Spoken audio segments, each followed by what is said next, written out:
Hey guys, Goblin Green coming back at you again with the fifth installment of DC TV.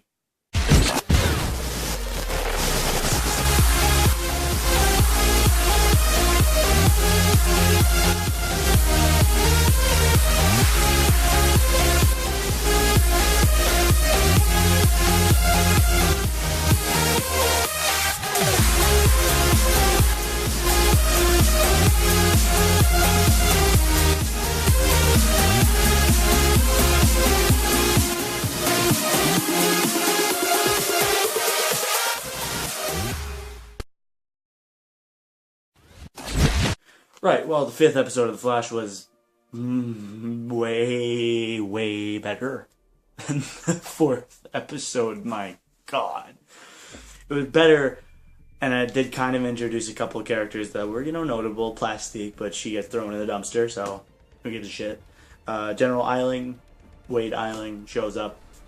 It's kind of cool. They talk about, the military experiments, and this basically leads into some stuff with Grodd, because Eiling wants to make super soldiers who can interrogate people and read their minds. And the general comic book stuff, so you got Tess Snape, and there you go.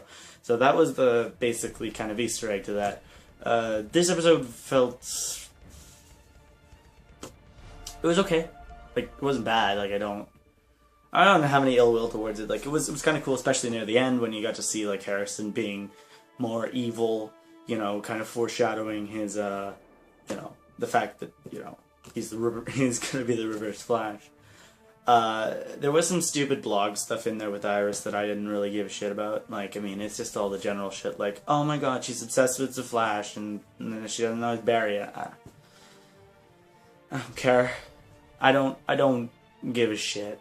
And but there was some fun stuff that they did. They did some fun jokes, they did some stuff like that, but this episode had a bit more of a serious tone. Had death in it, had just had kind of this darker kind of edge to it, which wasn't too bad, but I hope it does, I hope it doesn't get too dark, because the Flash is generally supposed to be a lighthearted character.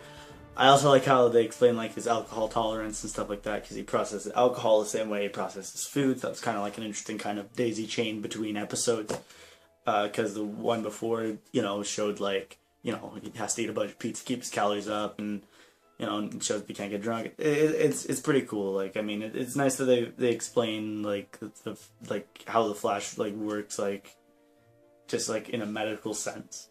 I know it's fake and whatever and blah blah blah, but it is kind of cool that they add a bit more practicality to the character and a bit more realism, and it makes it a little better. There was some stuff like that was pretty cool. Like, I mean, in this episode, they finally were showing the Flash kind of getting his powers, like getting to know his powers a bit better. Like, in the beginning, he runs up a building. He hasn't done that yet, so he figures out that he's fast enough to run up a building, catch a guy, and run down. And at the end of the episode, he figures out that he's fast enough to run across water. And that's cool. Like, I like how they're slowly building up his powers. Slowly but surely, he's getting faster and faster and faster and faster. And it kind of shows, like, it really shows off, like, what this guy can do. Like, individual things that he can do, and, logic-defying things that he can do. And very interesting. So I gotta applaud the show on kind of showing, like, basically kind of every nook and cranny of what's going on with the Flash. That's pretty much it. Like, the only thing I really fucking hated was they still call him the Streak, and it's fucking retarded. Like,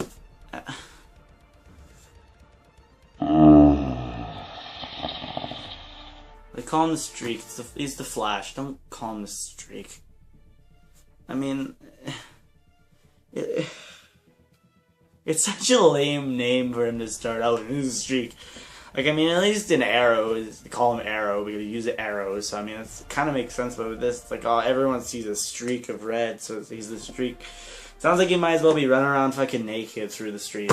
Go Streak, keep running, come on!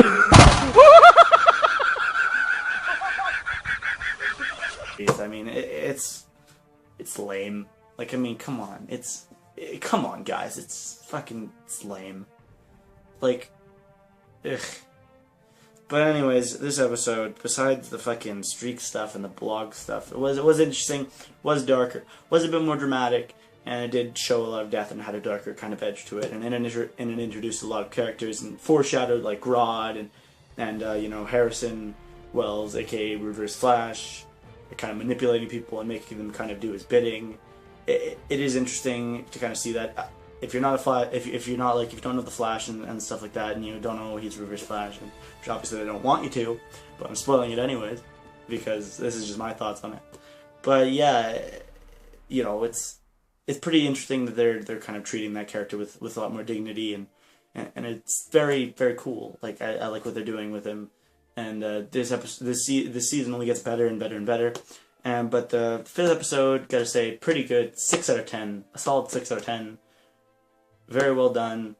I don't know, there's not much to say about it. All that happened was it was a Villain of the Week episode, so if you like Villain of the Week episodes, you know this one you can't miss, and if you like episodes with the darker edge, you know, don't miss this one. Like, that's it, really. And I want to thank you guys for kind of keeping up with my show. I'm sorry I haven't posted in like a week, but I've been busy with the rest of Nerds United, editing stuff and doing videos and working, you know, explanations, blah, blah, blah. But, you know, I'm back.